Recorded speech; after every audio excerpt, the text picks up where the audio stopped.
in my usual state up here. High tension, heart beating like a trip hammer, whatever that is. Well, 4 degrees on Thursday it was when we arrived here. Very, very much anorak time and raincoat time. Look at it now, blazing sunshine, blue skies, 14 degrees, and that is good for Michelin. Now, the Michelin tyres go better in the heat. Look at Brazil. They were really, really worried on Thursday, Friday, and yesterday to a great extent. They're much happier now, especially master Ralf Schumacher, third on the grid. It isn't actually the first time he's qualified in Formula One ahead of his brother Michael, but it hasn't happened very many times. Now, the prospects for the start here are absolutely incredible. There he is, David Coulthard. The last time he was in pole position here at Imola, he won the race, 1998. Mika Häkkinen, there he is, really on the boil, totally focused. Wife Air here to provide the support that he finds so very, very helpful. And behind them, with arguably the greatest power of all, the BMW engine in the Williams, Ralf Schumacher, ready, he hopes, to burst through at the start, take the lead, take advantage of his tyres and get away. But not if brother Michael can do anything to stop him. Look at him, 4th on the grid. Rubens Barrichello behind him, 6th on the grid. What's your reading? I think this is a very, very difficult race to read, Murray. Clearly the McLarens are working better, as we've seen in Brazil too.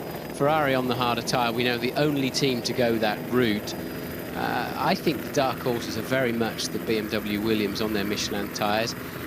The Jordans, Eddie said watch out for our men, but I think they'll be keeping a watching brief rather than really getting in the thick of the action.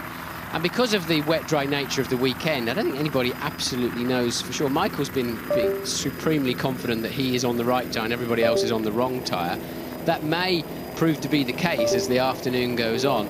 Track temperatures are up, but it's not a significant factor, I don't believe, at this time. So really difficult to call. Who might be one stopping in there? I'm sure James has taken you through some of this already, but Montoya must be the biggest candidate to do that down there in 7th place. The rest of them, this race is almost always won on a 2-stopper.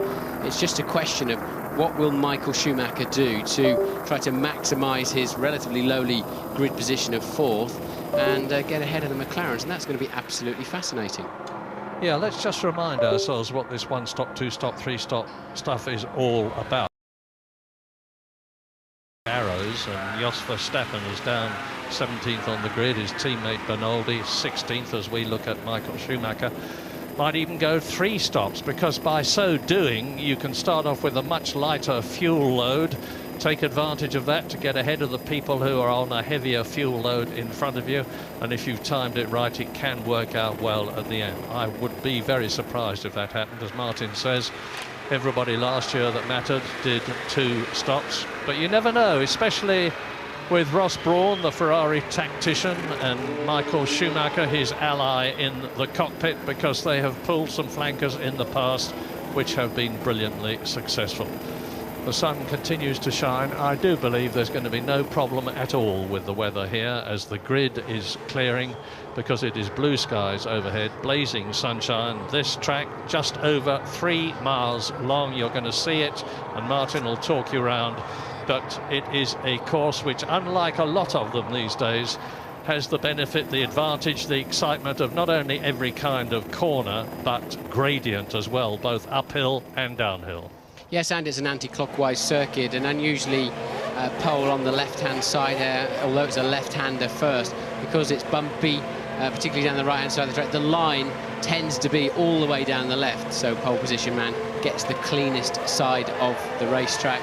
Of course, that's David Coulthard, and they'll all try and lay a little bit of whatever type of rubber they're on down on their grid hatching to give them a bit of extra bite next time around. And everybody's got away all right. I'm just looking out the window at the grid as I talk to you. As they go into the first chicane, the Tamburello, which is where Ayrton Senna so tragically lost his life, and there were 2 or 3 chicanes put in as a result of that to slow things down a bit. And this is the Villeneuve chicane before Tosa, the left-hander. But a Formula 3000 car dropped it on the exit of that Tamburello chicane. It's an enormous crash in the wall. So it's still a very, very fast area, particularly on the exit. They're now heading uphill over the blind crest into Piratella. That's a wonderful corner. Really beckons you in and says, right, attack me, have some fun through here. And a Formula 1 car works beautifully and then just falls down. It's a much steeper hill than it appears there from this helicam shot. That first Acqua Minerale can be a bit tricky. A lot of people get caught out there. It's a little bit bumpy on the way in. Later in the race, a bit tired or your tyres a little bit used and second hand. It's easy to run wide through there and then you're guaranteed to have an accident and stay in the gravel trap.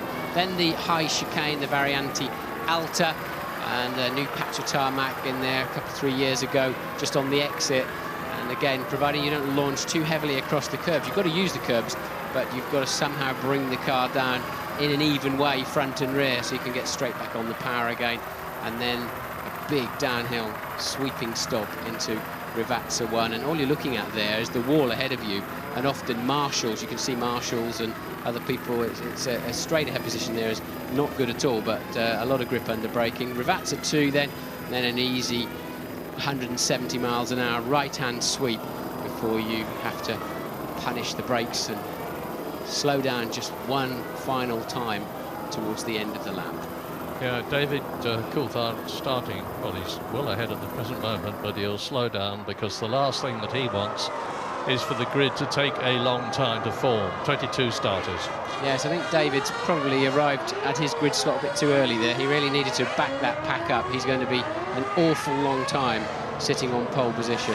Does that matter? Of course it matters. If you overheat the clutch and you have difficulty engaging first gear, which they probably won't do until the first of the 5 red lights come on, and I remind you about the starting procedure. Lights one at a time until all 5 are on, then there's a pre-programmed pause. When they go out, it is go. David Coulthard on the right, Mika Häkkinen on the left. The grid is still forming. Watch Ralf Schumacher in the white blue Williams BMW, the man with the yellow helmet, as the tail-ender Tarso Marquez lines up on the grid. 22nd, the lights in the top left corner of your screen. 62 laps, 1 on, 2 on, 3 on, 4 on, 5, pause, and it's go, and it's good for David Coulthard, and Ralf Schumacher is already past Häkkinen, and he's going for the lead. He's done it. Fabulous. Ralf Schumacher is now going to use that grunt to pull away the Williams BMW from Coulthard, and the top Jordan has also gone ahead in 3rd position. That's Jarno Trulli. So, 2 dramatic changes right at the start of the San Marino Grand Prix. Williams BMW, Ralf Schumacher leads, and then behind him in 2nd place it is the McLaren of David Coulthard. Then it's Jarno Trulli, Mika Häkkinen down from 2nd to 4th, and Michael Schumacher down from 4th to 5th. What an opening! Coulthard then too much wheel spin on the start. I think he rolled slightly early. The red lights were on for a very, very long time. Hopefully there's been no jump starts, but Coulthard lighting up the rear wheels. Ralf getting the perfect start, slotting down the inside. And well, we said those Williams could well be dark horses. This is a dream start for them. So where is Juan Pablo Montoya in the other Williams BMW? Can't tell you at the present moment. All I can tell you is that Mazzacane is last at the present moment. He's already been passed by Jenson Button and by Tarso Marquez in the European Minardi. So there is Häkkinen, there is Schumacher, and there is Montoya going through. Look for the Williams. There's Schumacher, and Montoya is ahead of Panis in the BAR, who started in front of him. Yes, that was a good run. It's very unusual to see an overtaking manoeuvre into that final chicane. Just shows the straight line speed of that Williams. And look, Ralf Schumacher pulling away, 0.9 of a second lead at the end of lap 1. And Montoya already on his way through the field up into P6. Michael Schumacher's his next target. And look, truly off the road, he should just save that. He should keep his position. It'll be a bit of a handful when he gets to the top of Piratella. And Rubens Barrichello is dropping back. He started 6th in the Ferrari. He is now in 8th position. He's been passed by Montoya. He has been passed by Olivier Panis. And Barrichello really does need to impress in this race. Well, apparently there is an investigation underway for potential jump starts. I don't know who that might be, but we'll have to wait and see. We'll keep an eye on the computer. Could have been Ralph, of course, with that stunning start. Coulthard was definitely looking like he edged forwards, but I don't know if that was after the light. And here's a replay, so that's a little bit too late into it to check for a jump start, but it just shows you the way that Williams catapulted off the line and then truly making it stick up the inside of Häkkinen to take 3rd place. Power with a capital P. Now here's Schumacher again. Watch him, it's right-hand side. He gets right alongside the white line. All the cars have got an electrical sensor underneath them in the track to see whether they move before they should. I don't think it was Coulthard. I think what we're watching here, that was Coulthard lighting up his tyres. I think it would be a BAR that jumped the start if I had to make a guess, but you know, we think it's one of the BARs that jumped the start, so that could well be Panis. Well, the BARs were 8th and 11th. Panis starting in front of Villeneuve, as he has done before this season. Honours even, 2 starts in front for Villeneuve, 2 starts in front for Panis, and the race is now starting to settle down a bit. Ralf Schumacher has obviously made the fastest lap of the race. It's early days, we're on lap 3, but already he is leading David Coulthard from pole position, Coulthard, by 1.4 seconds. Jarno Trulli is 3.6 seconds. Look at the gap down there as the Williams BMW streaks away, and in 4th position it's Häkkinen ahead of Schumacher and Montoya. So it is exactly as Williams, BMW, Schumacher, and I'm going to call him Ralph from now on. It's going to get very confusing if I don't. So Ralph is the man in the lead, and Ralph is Schumacher. Now, what we don't know, of course, for any of these cars is what their strategy is. Strategy and tyres are vital, all important. Here is the race leader. Is he on 1 stop? Is he on 2 stops? There is the second man, David Coulthard. Jarno Trulli, Mika Häkkinen, Michael Schumacher, Pablo Montoya, Panis and Barrichello. Well, certainly the speed of Schumacher, he's over 7/10 of a second faster on that lap than David Coulthard, who's another 7/10 faster than anybody else. So Schumacher and Coulthard at the front just easing away. And look, the Ferraris are now nose to tail. That must mean there's been a mistake, or Montoya has cracked through. Something's happened, because we've got the Ferraris now. Michael Schumacher's dropped down to 6th place. Montoya is ahead of him according to the computer. Yes, he is. And according to the track, and there he is. There is Montoya. Behind him is Panis. So he's coming through the field. It's Juan Pablo Montoya, the Colombian, who has been so sensational already this season. He's starting to make his way up through the field. He started in 7th position. He's now 5th. Yes, well, I'd like to see a replay of that. Either Michael's made a mistake, and yes, look, very, very slow out of the last corner, Michael. Lost a lot of drive, and then clearly picks it back up again. So some kind of gearbox problem then. We think even Barrichello now has passed Michael Schumacher. Does he have a gear shift problem? Well, remember, Montoya passed Michael Schumacher brilliantly in Brazil. Yes, he's behind his teammate Barrichello, Murray. So Michael Schumacher then clearly with problems. We're going to have a lot of people leaving early this afternoon if the Ferraris don't do better than this, because they are down, down, down.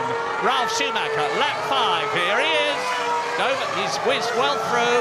That was Montoya, followed by Panis, and you can see that they are very close now. It's still obviously all 22 running. Mazzacani is last, Marquez is last but 1, and the other Minardi is 20th. Jenson Button is in 19th place, so he's gained 2 places. And Bernaldi in the arrows has slipped down through the field a bit as Barrichello runs wide. Michael Schumacher had an opportunity to get past there, but he was too far back. They're in Tosa now. That's about an 80-mile-an-hour corner, climbing up towards the Piratella, which they take at about 100 miles an hour, and then start to drop downhill over the crest now. Here is Ralf Schumacher, nearly a 3-second lap, 3-second advantage over David Coulthard. driving beautifully. He has yet to win a Grand Prix, of course, Ralf Schumacher. Ex-Jordan, now with Williams. Well, we better hope those Ferraris are on a one-stop and very heavy with fuel in this early stages of the race. The optimum stop point, as I understand, is about lap 32. I think they'll go further than that if they are one-stopping, but at the moment, they're 7th and 8th and already 11 seconds behind this man, Ralf Schumacher, your leader. If they are two-stopping, I would expect them to come in this 62-lap race as Ralf Schumacher goes through ahead of Coulthard, round about lap 27, and they're round about lap 48. That's the battle between Trulli and Häkkinen, followed by Montoya in 5th position, and the Ferraris in line abreast, down in 7th and 8th place, and Michael Schumacher is the 8th place man. 28 seconds now covers the grid. Field from Ralf Schumacher leading to Mazzacane in 22nd place. Jenson Button, just to let you know, is down in 19th position. Had a reasonable start. Appears to have lost one place. It was 18th, I think, in the early stages. So now Barrichello collected himself up after that small mistake, homing in on Panis, but no information yet on who jumped the start, if anybody. Well, there are a lot of glum faces round me. We're in one of the grandstands opposite the garages, and there are thousands of Italians around us, very quiet and looking at very, very unhappy, because after all, Michael Schumacher had already won 6 races on the trot. And there is the BAR, chased by Barrichello, the BAR of Olivier Panis. And Barrichello leading Michael Schumacher, and the 2 Ferraris, as I said before, way down the field. They're not even in the points at the present moment. A puff of smoke there from the back of the Honda-powered BAR of Frenchman Olivier Panis, who incidentally is showing the way to Jacques Villeneuve this season. Villeneuve down in 10th position, the 1997 world champion. If Michael Schumacher had a gearbox problem, it appears to have sorted itself out, and the European Minardi of Alonso, as you point out, is obviously out of the race. But we're going to see why now. Oh, that's the curb I was telling you about at the high chicane, and you really can't use it as heavily as that. And, well, that's made a mess. Well, that's the first race in 4 that the Minardi team, who struggled so hard since Paul Stoddart has taken them over, to get onto the grid at all for the first race in Australia. It's the first race where they have had any damage at all, and hopefully that's not going to be too expensive to fix. Now, look, Panis is definitely holding up Barrichello in 7th position. I don't think he's holding up Michael Schumacher. There's quite a gap between the 2 Ferraris now. But the gap between Montoya, who is 5th, and Panis, who is in 6th position, is just about 1.5 seconds. Well, Panis getting very ragged, but he's got the inside line now into the Variante Alta, and they can't overtake anyway. Yellow flags are waving for Alonso's Minardi that hasn't been cleared away yet, so rightly so, Rubens backed off, but Panis had the line anyway. Martin, let me just try a wild one on you. I don't think this is the case. Clutching for straws on behalf of Ferrari enthusiasts. Heavy fuel load, that's why they're going slower. Well, I'm hoping so. Otherwise, they really have. They've just made a big mistake on these tyres by judging them from the green track on Friday. You've got to look at their pace, which is in the 129s. Now Coulthard is on 28.0, so some 1.5 seconds a lap faster is David Coulthard. You've got to assume and hope those Ferraris are both on heavy fuel to try to make good use of their more durable tyres. Oh, and as Jos Verstappen in the arrows, I was hypothesising, just might be on 3 stops, starts coasting in. Alonso is out of the race. It looks as though Verstappen is as well. And look at little Raikkonen there in the Sauber, hanging on with his Ferrari, customer Ferrari engine there, hanging on to the 2 works Ferraris of Barrichello and Schumacher, of course. So Raikkonen then is in 9th place. Coulthard has now closed that lead down, Murray, to just 2.2 seconds. Right, here are the top 10. Lap 8, Ralf Schumacher leads David Coulthard. 3rd is Trulli. 4th is Häkkinen. 5th is Montoya. 6th is Panis. 7th is Barrichello. 8th is Michael Schumacher. 9th is Kimi Raikkonen. And in 10th place, Jacques Villeneuve in the BAR. And here are Panis, Barrichello, Schumacher, 6th, 7th, 8th. Barrichello's got a great chance this time around. He's going to have to try and go round the outside. You've got to do it, Rubens. You've got to get past him. He can't turn in on you now, and that was a good move from Barrichello. Had to make it stick. Oh, I was going to say, can Michael follow through while Panis is running wide? But Olivier, who is a crafty campaigner, he's been racing a long time now. This is his 94th Grand Prix. Shut the door in Michael's face. Oh no, you're not going to. And as you say, Michael, Martin, look at the way Kimi Räikkönen, only his 4th Grand Prix, 21 years old in the Sauber, is hanging on. I talked to Willy Ramph, the Sauber designer, this morning, and I said, why is the car so good? Is it balanced? He said, yes, we've got the car beautifully balanced. Most of the field are suffering from understeer on the corners. That is to say, the front of the car trying to run wide and not go where the driver wants it to. He said, we don't. Well, Panis has got good speed from that Honda engine, but his car is ragged, really struggling with that. He's slow on the exit of virtually all of the corners, but I think because he's got such good straight line speed and he's driving very defensively, he's difficult to get past. We saw Barrichello pull a nice and very necessary move to do that. Now Michael's got to take the same risk. Yeah, and that's proven, Martin, by the fact that Barrichello is now up the road. Look at the gap as they go up towards the Piratella on lap 9 out of 62. And now Michael is having a look. And Olivier just shuts the door, right and left at the Variante Alta, the highest point of the course. Drop downhill. Michael's going for it. Yes, Michael, I think, will pull the same move. Will Panis go to block him? No, he can't. He's not.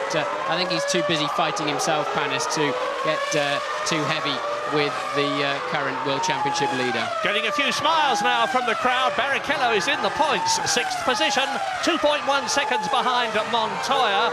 His last lap was marginally slower, but then he didn't have a clear track. Now he has, and he's going for it. And Ralf Schumacher has just made the fastest lap of the race, 1 minute 27.554, compared with the lap record of 127.5. So he's just 0.2 of a second off Frenson's all-time lap record here on this circuit, 125.5 in the Williams. Yes, it's a 25.5 then is the outright lap record, but Coulthard in second and Ralf Schumacher in first. They are just leagues ahead of anybody else in lap time. They're just about 2 seconds a lap faster now than this man truly, and Häkkinen then is getting held up at a similar pace. So Schumacher, Ralf that is, and David Coulthard waltzing away with a 12-second gap up front. Jarno Trulli in 5th position. That is an improvement of, there he is, an improvement of 2 places on his grid position for the start of the race. Jordan's doing very, very much better this year in comparison with last year, because they are, after all, in 4th position in the Constructors' Championship, behind Sauber, notably, in 3rd place. Ferrari and McLaren, of course, 1st and 2nd, with 15 points behind them. Schumacher, Ralf leads. David Coulthard 2nd.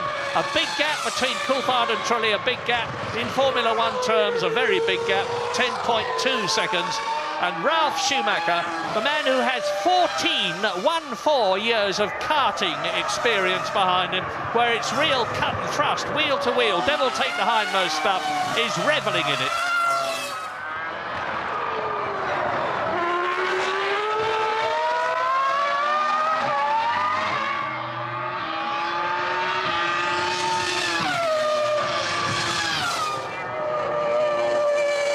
Well, David Coulthard is attacking all the time.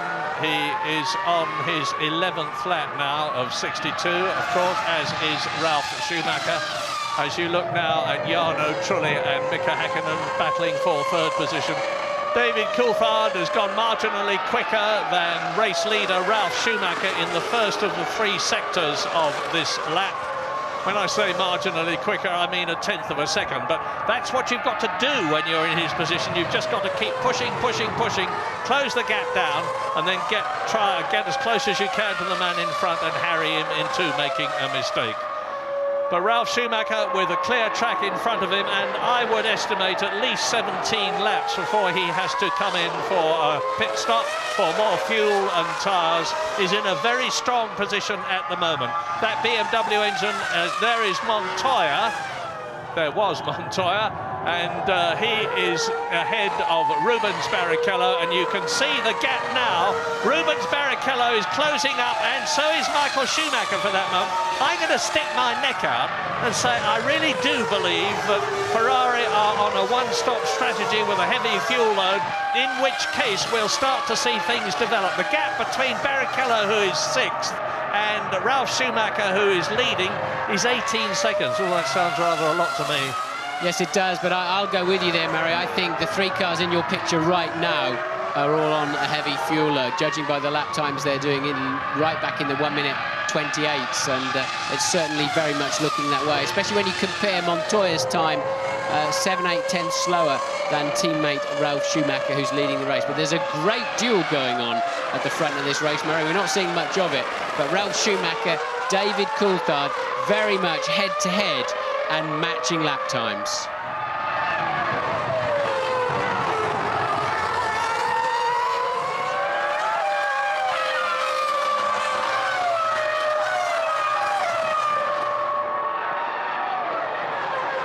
It's hot at Imola, hot in terms of temperature, or starting to get that way, and hot in the race. Ralf Schumacher still leading David Coulthard, and now the fastest man on the track, Ralf Schumacher, that is, 1.7 seconds. Jarno Trulli in the Jordan is still 3rd.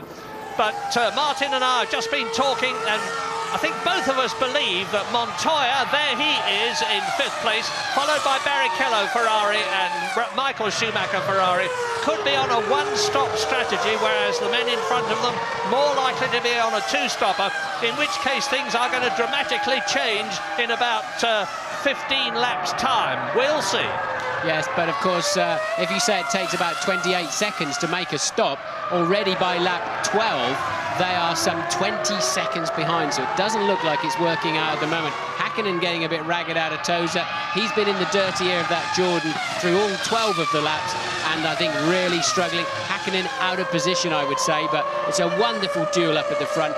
Ralf Schumacher and David Coulthard absolutely slugging it out lap time for lap time. James, what can you tell us? Well, down at Ferrari here, no drama whatsoever. They don't seem particularly agitated. Even when Michael Schumacher had that moment coming out of the final corner, it must have been some sort of glitch, but they don't seem too concerned. I think you're right, it's a terrific duel at the front, but I think what we're seeing today is split strategies within the team. I think they've sent one car out with a slightly lighter load than its teammate, so you'll see the Ralf Schumacher-David Coulthard partnership coming in a little bit earlier, I think, than Montoya and Hakkinen. It looks to me also as though Michael has got a lot of fuel on board. There's a long way for this thing to play out, but the key thing is what you just said there, Martin. Michael is 20 seconds, Michael Schumacher, 20 seconds behind the leaders already after just 10 laps, and he really has got his work cut out if he's going to make a one-stopper work for him today.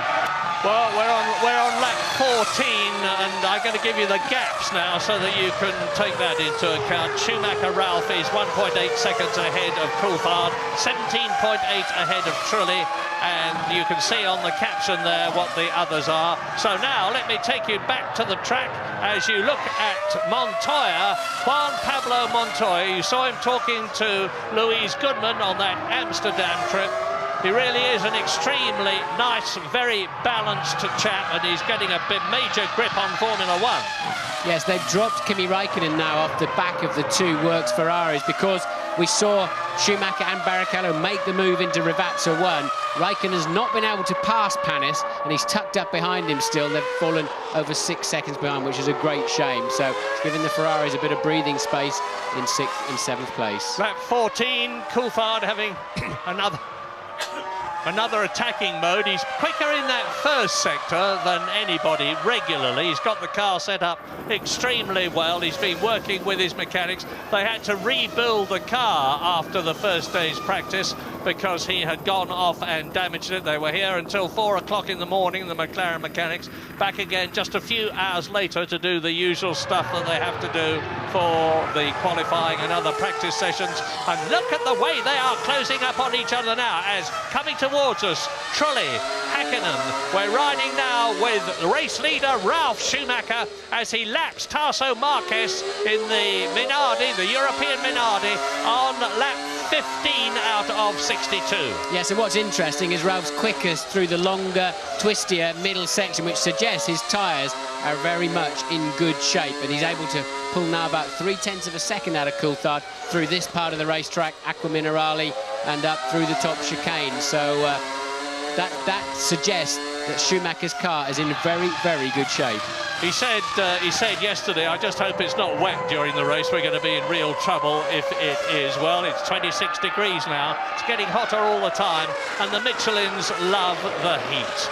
Michelin is still feeling their way back into Formula One, feeling their way back very successfully, I might say, because this is the 4th race of the year out of 17, and they are leading it at the present moment. And Montoya, in the other Michelin-shod Williams, is in 5th position. They are very much the stars of the French manufacturers' teams. Curiously, though, look, Michael Schumacher's only just hanging on to the back of this pack, isn't he, Murray? He really is struggling to match the pace, only by a few fractions of a second per lap, but he's just hanging on. He's not really joining the party.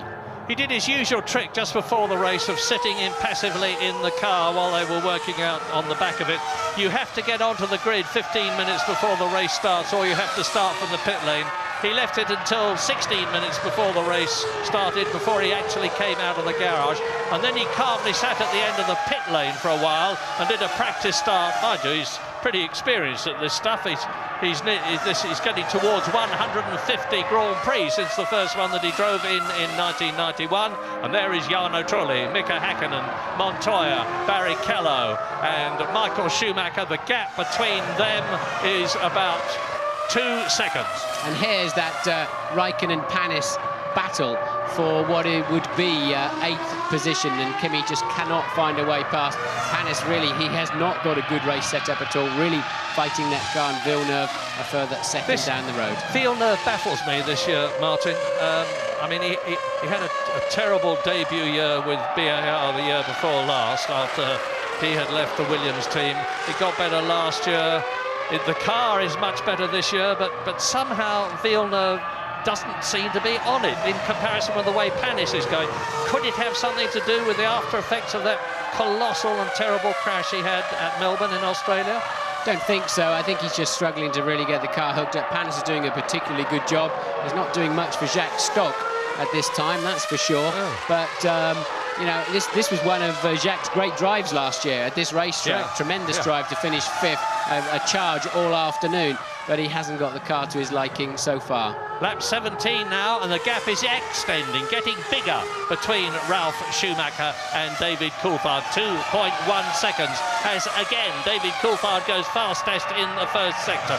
It's very much a battle between the Williams BMW and the McLaren Mercedes. Let us not forget that McLaren are powered by that mighty Mercedes-Benz engine, which is made by the Ilmor concern at Brixworth in England. And a mighty fine engine it is. It's a new one this year, but it doesn't seem to be up to snuff as far as the BMW is concerned. Honda are there as well, of course. In terms of engine, we've got BMW leading, we've got Mercedes-Benz second, we've got Honda in 3rd position in Jarno Trulli's Jordan. And the Italian Jarno Trulli is now nearly 21 seconds behind Ralf Schumacher. Jordan lost a lot of their key personnel over the winter. They got an enormous amount of strength and depth. Here is Ralf Schumacher crossing the line. David Coulthard holding that watching brief in 2nd place. They're now on lap 18 out of 62. Yes, and a new fastest lap, as you can see, for Ralf Schumacher. That was 0.4 faster than David on that last lap. So the gap now up to 2.6 seconds, and Ralf very much putting a spurt on in this sector of the race.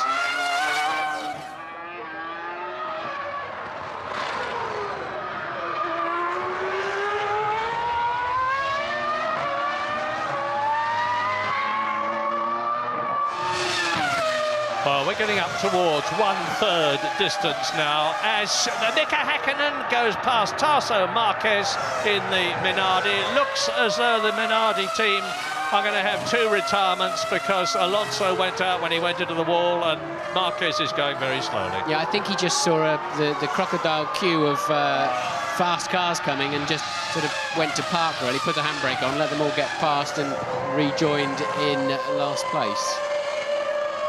So, down towards the Rivazza, that double left-hander. Oh, and spin off, that's Raikkonen. Yeah, it's Kimi Raikkonen from 9th position, which elevates Jacques Villeneuve into that spot and lifts Heinz-Harald Frentzen, strangely slow in the second Jordan, up into the top 10. Now, here's a replay of what's happened. You just got... Oh, it's not Raikkonen. Yes, it is. Yes, it is. Kimi Raikkonen from 9th position just goes off and out. There's got to be a car failure. That was such a weird accident. Yeah. I've never seen anybody crash by themselves going up there. So some kind of car suspension failure, I would have thought there for Raikkonen. 3rd, 4th, 5th, 6th, 7th. You're looking at now, Trulli. Hakkinen cannot do anything about Trulli. Montoya cannot do anything about Hakkinen. Barrichello can't do anything about Montoya. Schumacher Michael can't do anything about Barrichello. It is strangely static in terms of places at the present moment.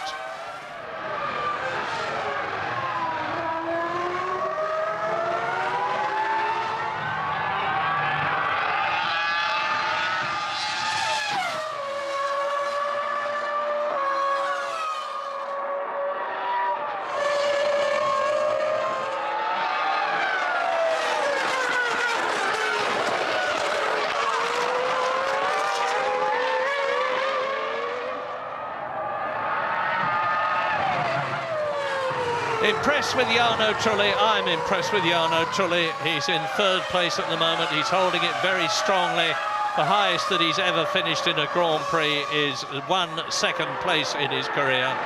He's going well. The Jordan is quick. The Jordan is reliable. They're benefiting from their association with Honda. You're looking now at Jarno Trulli. There he is 3rd, ahead of Mika Hakkinen, who can't do anything about him. Montoya can't do anything about Hakkinen in front of him.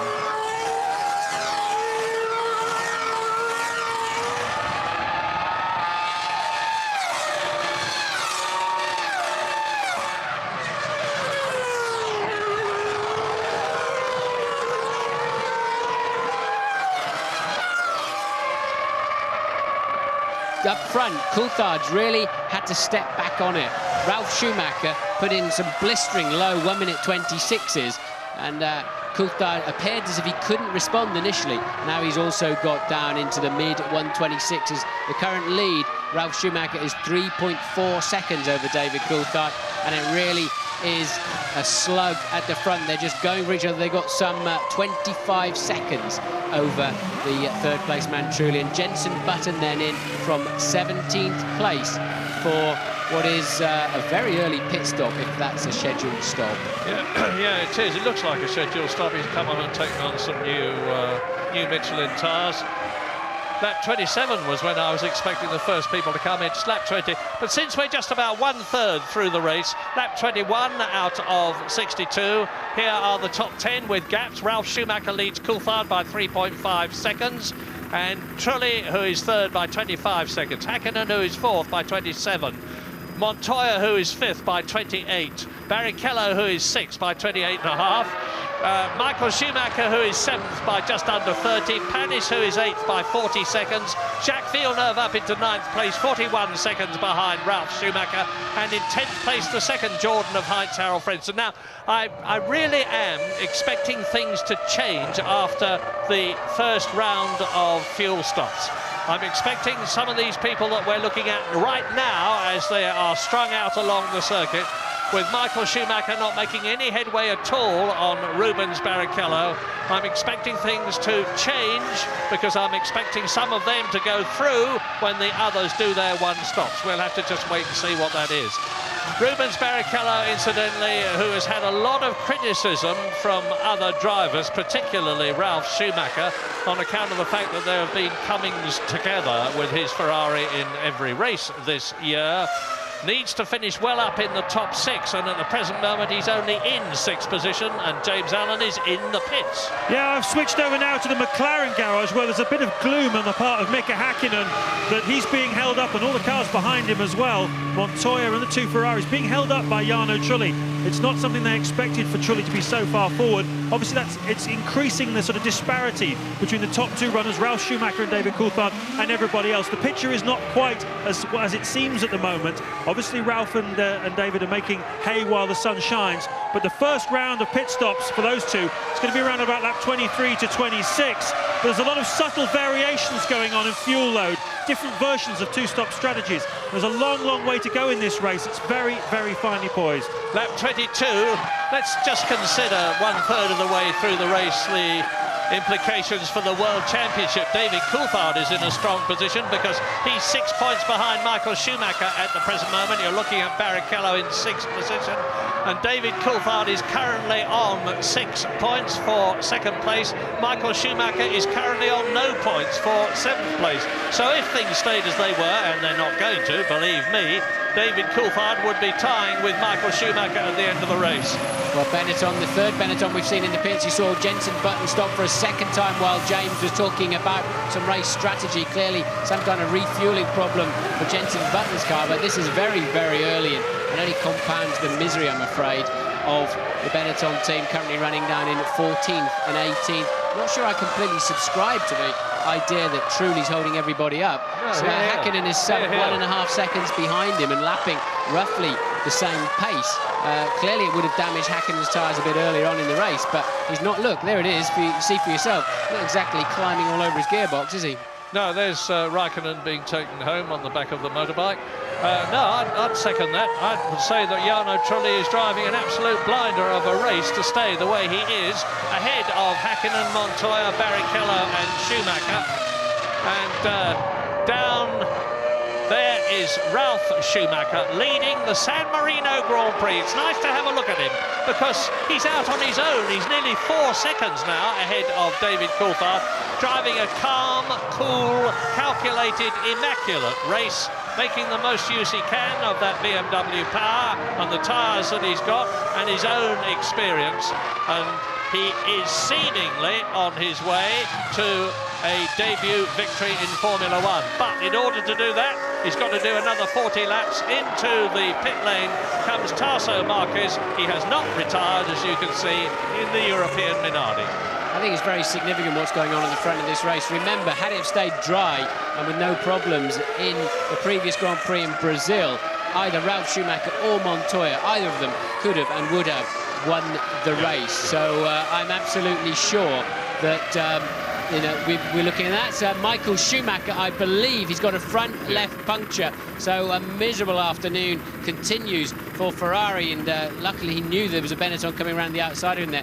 Michael's going to lose some half a minute on this. Hopefully it won't delaminate, Murray, and start ripping the suspension. But there you can see a punctured left front, and he's got to go carefully such that doesn't do further damage. Well spotted. Was that instinct, or could you really see it? You could just see the car was hanging low on the left front from the overhead shot. Incidentally, we may have a look at the magic front brakes on the Ferrari. They've got some special combination of circumstances as a result of which there is far less wind resistance. But anyway, that's all academic. It looks as though Michael Schumacher is going to have to do another of his classic recoveries if he's going to go anywhere in this race. And look, the people he was running with are right down at Tosa, and he's cruising around Rivat's at the far end of the circuit. He's already half a lap behind, and that's not going to help his championship chances at all. So, looking good for David Coulthard. Even if he just finishes 2nd in this race, he would be tying for the lead of the World Championship with Michael Schumacher, assuming Schumacher does not finish in the points, but he's going to struggle, even Michael Schumacher, to do that. Now, the Ferrari team already, they're going to attack the car. Up goes the front, up goes the back, on goes the fuel filler. Obviously, they're filling up and changing all the tyres and wheels at this point. Force majeure, they've got to do it. He's a long fuel stop.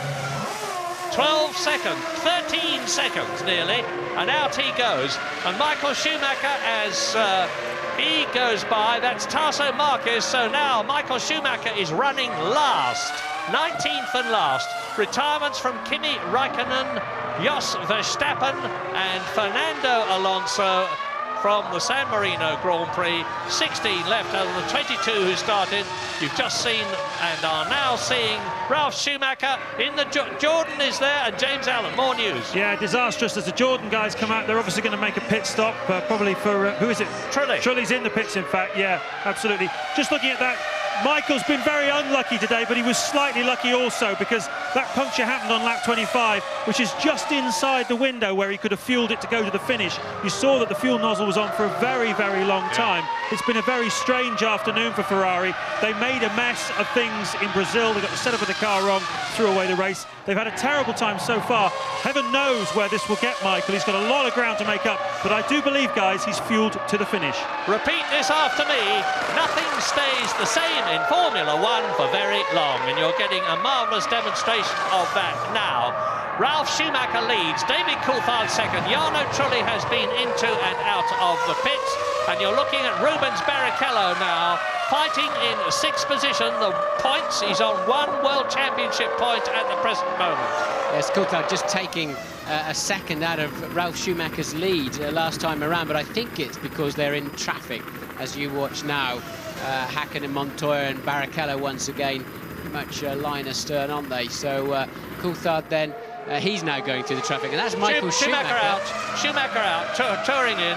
All the body language and everything. James, you're on top of it. Absolutely extraordinary. The Ferrari guys weren't ready for this at all. There was suddenly frantic activity in the garage, and Michael Schumacher obviously has sustained some damage on that car, and as a result of the puncture, and a catastrophic afternoon for Michael Schumacher comes to an end. Well, it's his first retirement for about 10 races, and he's been right up at the top in all of them. It has to come sometime, even to 3 times world champion Michael Schumacher. Yeah, but that was curious. He came in, and clearly nobody's expecting him. He wasn't on the radio, and he sort of swerved into the middle of the pit lane, almost like it was a free practice session. Luckily, somebody else wasn't making a pit stop at that time, which they could so easily have been doing. And you're not allowed to reverse in the pit lane. That is a big fine and immediate exclusion. But it looks like he's out of the race anyway. So now, lap 26 out of 62. All eyes on Ralf Schumacher leading and David Coulthard second, because the gap between them and Mika Hakkinen, who is now in third position, is some 33 seconds between Ralf Schumacher leading and Hakkinen, who is third. Are they on a one-stopper? Are they on a two-stopper? And when I say who do I mean? Well, I don't know. It could be any way. But into the pit lane now comes the Prost. Just checking to see whether it is Mazzacane, the Argentine driver, who is is in 14th position. Not bad for him, because Mazzacane, the highest he's had this year, is 12th place in Malaysia. Now, look at him surging through the field as he exits the pit lane. The fourth, fifth, sixth men go bursting past him, led by Mika Hakkinen third. Now, Montoya is up into 4th place as a result of Schumacher Michael's retirement. Into the pit lane comes Heinz-Harald Frentzen from 7th position, 1 place off the points. Yes, so Frentzen then was running ahead of Trulli, who'd already made his stop. Remember, Trulli in the sister Jordan running third right from the beginning of this Grand Prix, and Frentzen rejoins. We didn't see where he fed back into the pack, but we're absolutely sure now that the Ferraris were one-stopping. I think Montoya too.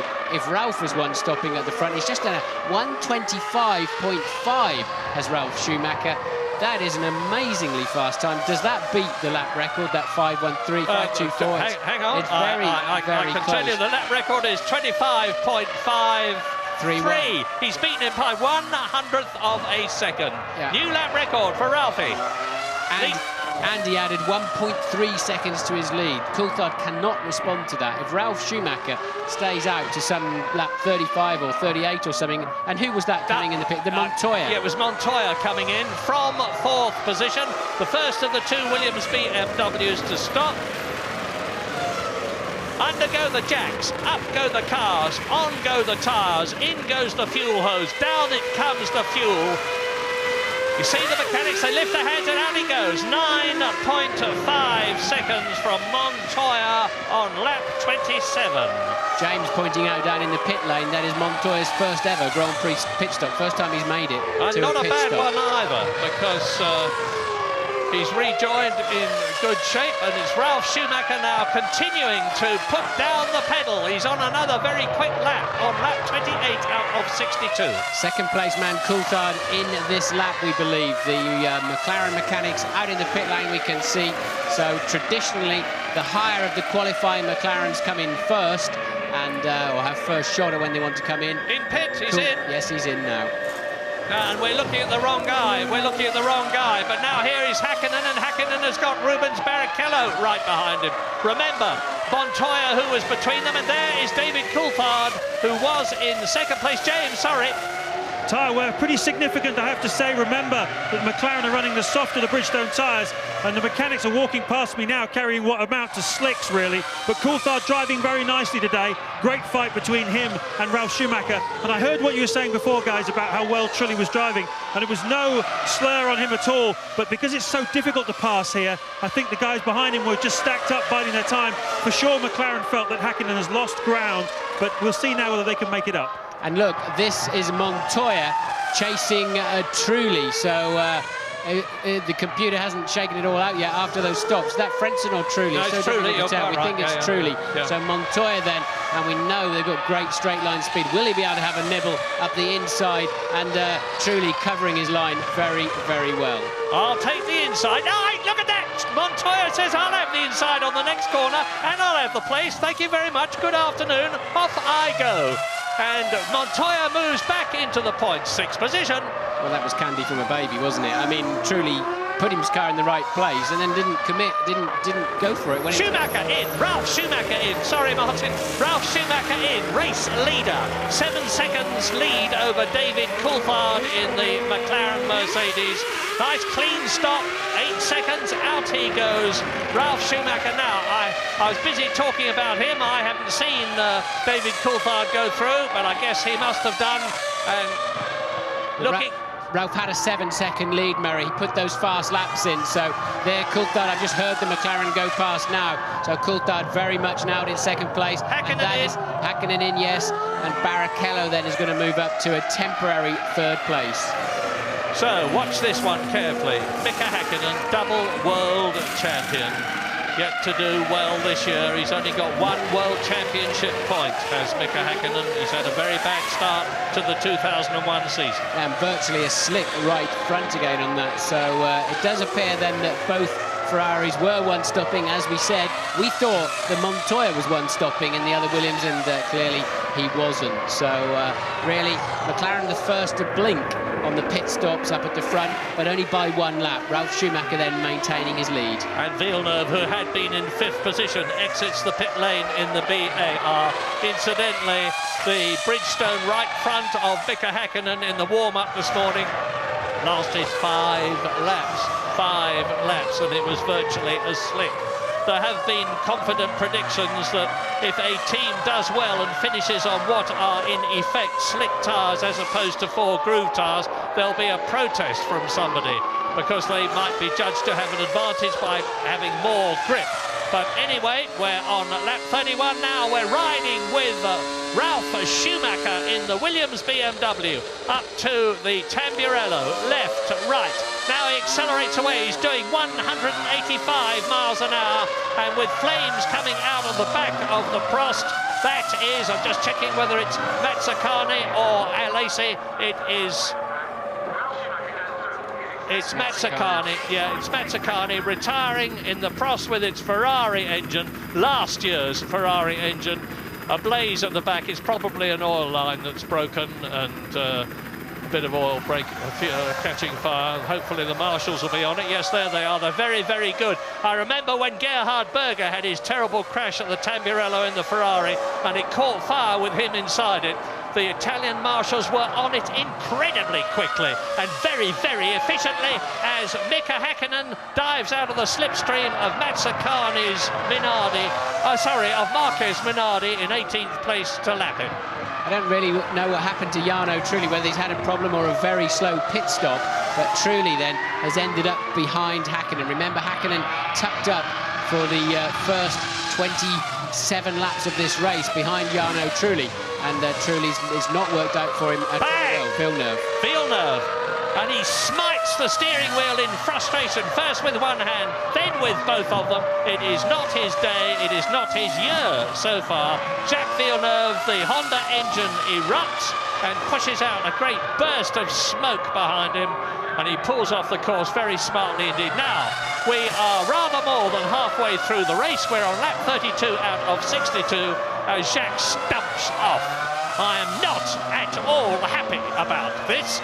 And Ralf Schumacher is leading David Coulthard by 9.3 seconds. Barrichello is in third place and has yet to stop. Mika Häkkinen is in fourth place, 20 seconds behind him. It's going to be nip and tuck. There is Barrichello, incidentally. Montoya is in fifth place and he has stopped. And Jarno Trulli is sixth and has stopped. So we've just got the Ferrari that you were looking at a moment ago as Eddie Irvine comes in from seventh place in the Jaguar to stop.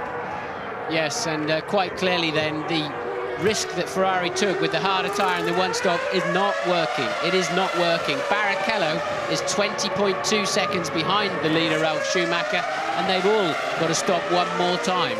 You know, I'm always worried about saying something is going to happen because so often it doesn't. But I will ask a question. Are we about to see an historic race? The return of Williams to victory, accompanied by BMW and Michelin.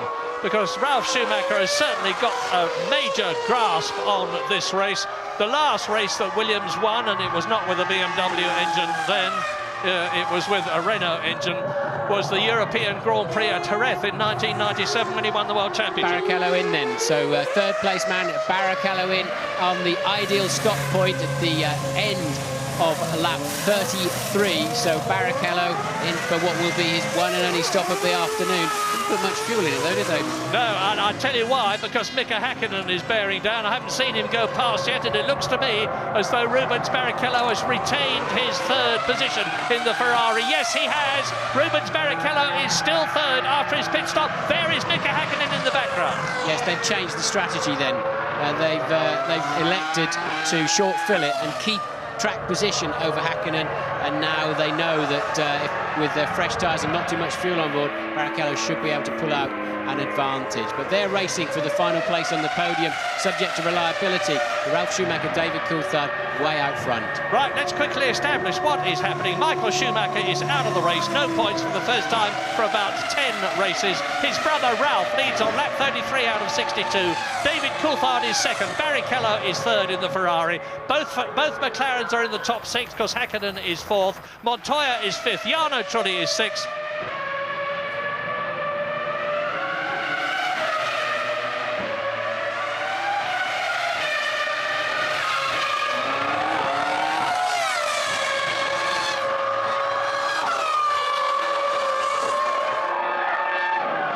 Well, there's Rubino, and Rubino is in third position in the World Championship at the moment, 10 points to Michael Schumacher's 26. Well, Michael isn't going to score any points here. He's probably in his civvies now, interestedly watching the race, and particularly his teammate that you're looking at now. And I'm wondering if Barrichello is making any progress against David Coulthard. We're not going to really know until he's done another lap and can compare his lap time with that of the Scotsman who is in second place. But as I said before, things are looking very good for David Coulthard, even if he just stays where he is, and just stays where he is means second place, because that's 6 World Championship points in a situation where Michael Schumacher is not going to score any, and the gap between them in the championship is 6 points at the present moment. So we face the prospect of being a tie between Schumacher, Michael and David Coulthard to lead the World Championship at the end of the race. As we look at Barrichello, race order, Ralf Schumacher leads Coulthard by 10 seconds. Rubens Barrichello that you're looking at is 29 seconds behind David Coulthard and 3 seconds ahead of Mika Häkkinen, and they have all stopped, all being the top 5. Montoya is in 5th position, 4 seconds behind Mika Häkkinen and lapping half a second slower. Jarno Trulli is 6 seconds behind Montoya, also lapping some half a second slower. And the other Jordan, that of Heinz-Harald Frentzen, is in 7th place, just out of the points, as Häkkinen dives past Olivier Panis. It's Coulthard, he's just had a miserable lap. Sorry. He's lost another 2 seconds. The gap is now 12 seconds to Ralf Schumacher. A miserable lap through the traffic there then for David Coulthard.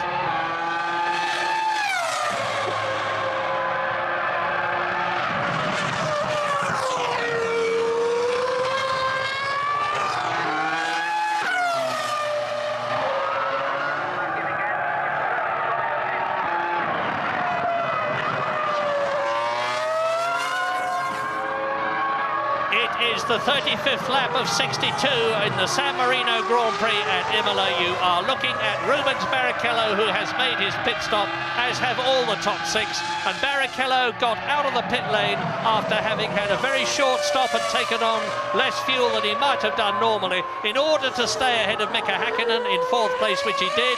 Here is Ralf Schumacher continuing to dominate the San Marino Grand Prix, leading Coulthard by 12 seconds. After that magnificent start, remember he started from third place on the grid and he burst through past the two McLarens and surged away, and he stayed at the front ever since, including his pit stop. Superb driving, reminiscent of his brother.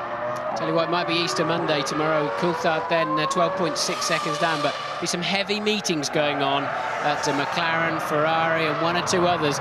These Michelins are looking seriously strong very, very early, and they're going to, some of those are going to want to jump quite soon without upsetting the apple cart where they're at. Yeah. And clearly there'll be some politics going on if some of these teams decide they want to jump to Michelin.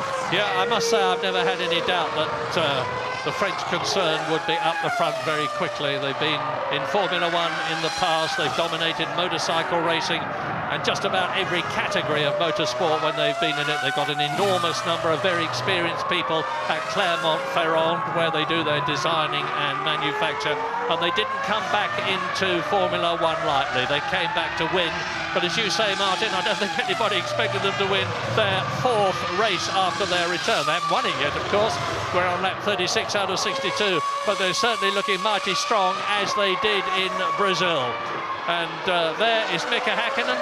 Well, look at Mika Häkkinen's lap time compared with that of Rubens Barrichello in front of him.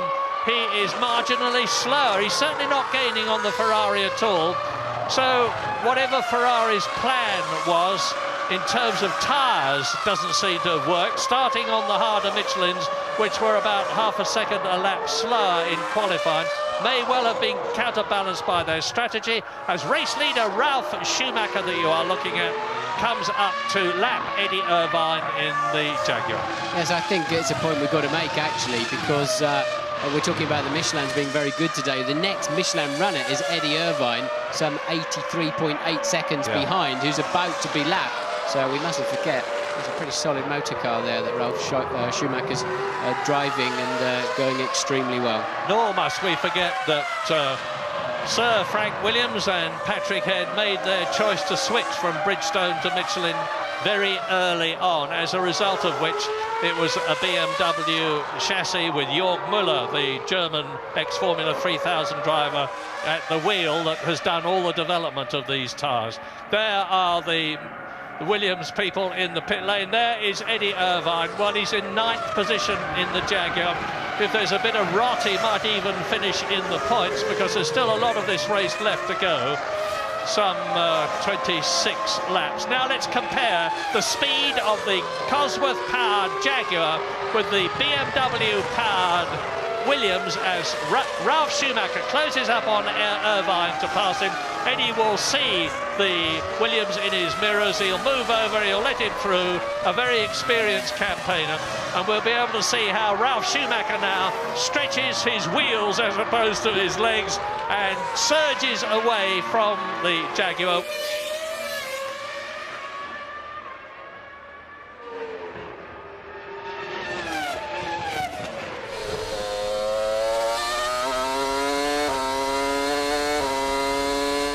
Sweeping through the right hand, is a bit bumpy on the way through, and then the steering loads up heavily as you go into the foot of the hill and pop over the crest, using all of the track you can find and keeping it as smooth as you can. And another corner that pops up on you, just got to clip a little bit of curb, but as we saw with Alonso earlier on there, too much curb and you just leap through the air and spear straight in the wall, and then you just release your grip on the steering slightly before grabbing hold of it again and braking hard down into Rivazza. And Ralf, just with a touch of understeer, the car absolutely working beautifully then, and no correction on the exit, no apparent large amounts of wheel spin, and that's why you just keep driving forward. And when your car's working as well as that, it just seems so easy. Now take it easy, passing Marquez, Ralf. Remember what happened to Montoya in Brazil when he came back against Jos Verstappen, and he was in the lead. Now, I've said well done by implication to Frank Williams and Patrick Head, but as ever, it's a team of people that design a Formula One car, and jolly well done to Jeff Willis and Gavin Fisher, who are respectively the designer and the aerodynamicist of the Williams concern at Grove, and everybody else, because no one man can design a Formula One car.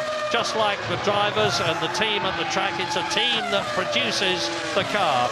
And the Williams team have done a fantastic job. David Coulthard in the Adrian Newey designed or led car with the Mercedes engine is making no impression on him at all at the present moment. There's still a 10-second gap on lap 39 out of 62, with Rubens Barrichello still the same distance behind David Coulthard. Yes, you can see the times on your screen, but that's really very much as they're going through traffic. Coulthard now's got the lead down to 10.3 seconds, but he's really very much driving for his World Championship this afternoon. Ralph desperately wants that first win for his Grand Prix career. Hasn't won since Formula 3, I think he was talking about to us the other day, and quite clearly Ralph on a different mission this afternoon. When Ralph put that spurt on just before the pit stops, and Coulthard, smart guy, he'll understand and realise he cannot match that. He's got to drive for those 6 points, and hope he locks into 10. Well, at the present moment, McLaren are closing the gap in the Constructors' Championship by 4 points on Ferrari, who are leading it.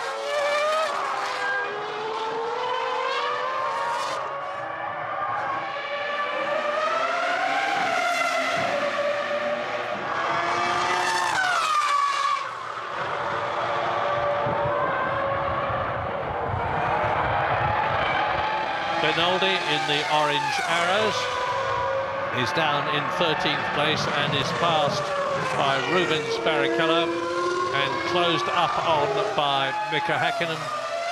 You know, it's very, very interesting this, because David Coulthard is lapping just marginally quicker than the Williams BMW of Ralf Schumacher.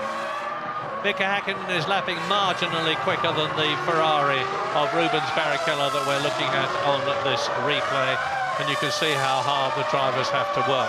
These cars have got very little suspension movements. This track is not bumpy compared with, for instance, Brazil, but they're virtually sitting on the floor of the car with no cushioning between them at all. Very rigid suspension. They take a terrific pounding. Have you had any spine trouble as a result of your considerable experience in Formula One cars? Yeah, for sure, all the time. I mean, especially when we used to shift the gears manually, you're always tending to sit lopsided in the car to cope with that, and some 2,700 gear changes at Monaco, and you almost all of the drivers, if you look at their seats, there's slightly there's some curvature in it, especially also as most of the high-speed corners in Formula One are right-handers. And this course, of course, is unusual, like Brazil at Interlagos, in that it is anti-clockwise. Virtually all of them are clockwise. And Rubens Barrichello now has just done his fastest lap of the race, 1 minute 26.2, compared with the new lap record of Ralf Schumacher, 125.5, which is just about 1/100th of a second faster than the previous lap record.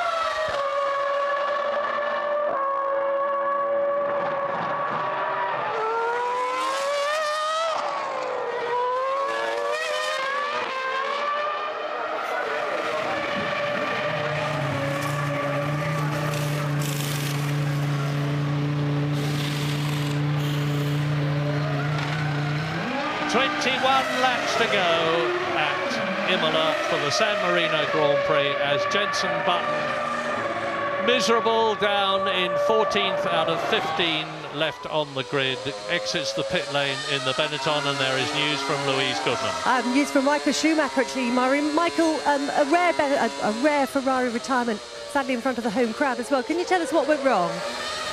I mean, it wasn't a great weekend, all in all, honestly. The start wasn't perfect, and we had a problem with gear selection at one stage when two cars passed me, straight after again. And finally we had a retirement, and I can't tell you yet the reason. The result was a puncture, but there was something else wrong, I don't know what, which destroyed the rim, and that was the reason for the puncture. out of precaution, Ross told me to stop, and I was quite happy because I saw the brake was a bit damaged, and you never know what can be the consequence, and here you need the brakes a lot. With the benefit of hindsight, do you think you made the wrong decision on tyres? Not necessarily. I mean, if you look, Rubens is up front, Häkkinen. I think the start was our problem. I mean, we were too far away off Coulthard. I don't know what lap times Rubens is doing right now while he's by himself. We should check this later. For qualifying, it was probably wrong, but then for the race, the end will tell us. Lastly, a quick word about your brother leading this race. Yeah, I'm obviously very happy about that, and that's why I don't want to spend too much time. I want to watch and cross fingers for him. Thanks, Michael. OK, Michael, we can take a hint. Off you go to the pit lane to watch a little brother, Ralph, and they are very, very close to each other. And when they had completed the qualifying session with Ralf Schumacher in 3rd position and Michael Schumacher in 4th place, Michael, knowing that he wouldn't be appearing at the drivers' conference, which we always have in the media centre, smiled at Ralph and said, see you tomorrow. Well, tomorrow is today, and he's out of the race, and little brother is leading by 10 seconds. Coulthard paying no attention at all to my idea that he should drive for 6 points. He's now beginning to edge that lead down. He's just done his fastest lap of the race. Looks comfortable enough, a 1:25.9. Still not quite as quick as Ralph's fastest, but David's got the gap down now to 10.4 seconds. Barrichello now singing along quite nicely, actually, roughly matching the pace of the leaders. Michael was saying, I wonder where he is in clear air and with some fresh tyres. Well, actually, he's going a lot better. And Williams have got both cars in the top 5. Ralf Schumacher leading. Montoya looks like finishing a Grand Prix, having had his first pit stop. He's in 5th position. He's on 2 World Championship points. Jordan have got 1 car in the points, and that's Trulli, who is 6th. His teammate Ralph Frentzen, Heinz-Harald Frentzen even, is in 7th position. Both the McLarens, of course, are in the points. David Coulthard 2nd, Mika Häkkinen in 4th place. 1 Ferrari with Rubens Barrichello in 3rd place. And as I was saying earlier on, if the positions stay as they are, and they might do, there is not a tremendous fight going on anywhere at the present moment, although things can always hot up. It means that McLaren will have closed down the gap on Ferrari in the Constructors' Championship by 5 points. You're watching race leader, Ralf Schumacher, Williams, BMW. Yes, down into Acque Minerali. Michael Schumacher's brother talking about the rim being cut. That's very unusual. It means there must have been something wrong with the caliper, or they've got a very tricky and slightly mysterious cooling system on the front of that Ferrari that everybody's desperately trying to get a look into and understand how it works. And I wonder if there's been some kind of failure there. But the rims, you can just slice them open very easily with a sharp object. Or sometimes, you know, a little pebble gets stuck between the rim and the brake caliper itself and just grinds itself a little groove. James is in the pits. Down at Williams, what an atmosphere. You can just imagine it's been a long time since these boys have won a race. Nürburgring 97 as Jarno Trulli makes his pit exit. Nürburgring 97, just think about that for a team like Williams with all these championships. They are on the edge of their seats, as you can imagine. Eddie Irvine, I see, has gone out of the race. But just doing a few quick calculations, we're expecting Ralf Schumacher to come in sometime around about lap 47. But I think Coulthard has 2 or 3 laps more fuel in. If he's going to make a motor race out of it today, that's the time in which he'll have to push. But as Martin said a moment ago, the Michelin tyres certainly are the ones to have here. They brought a new front tyre with them to this race, and it's been an absolutely fantastic performance by everybody at BMW, Williams and Michelin. 1 part-worn Cosworth engine in the Jaguar. Bobby Rahal, the new Jaguar team boss, was saying before the race, well, at least we've got the Jaguar reliable. Now we've got to make it fast. It wasn't reliable, sadly, for him in this race. Eddie Irvine out of it with a blown motor, but his teammate Luciano Berti takes his place in 11th position, where on lap 45 David Coulthard is continuing to push, but the gap is still over 10 seconds as Sir Frank, quiet as usual there, and Louise has got news. I stood by with Jacques Villeneuve. Jacques, you look somewhat distressed by that retirement. Yeah, definitely. It was looking like we're finally going to get some points this year. It's been a very difficult start of the season. It's been a bad qualifying yesterday.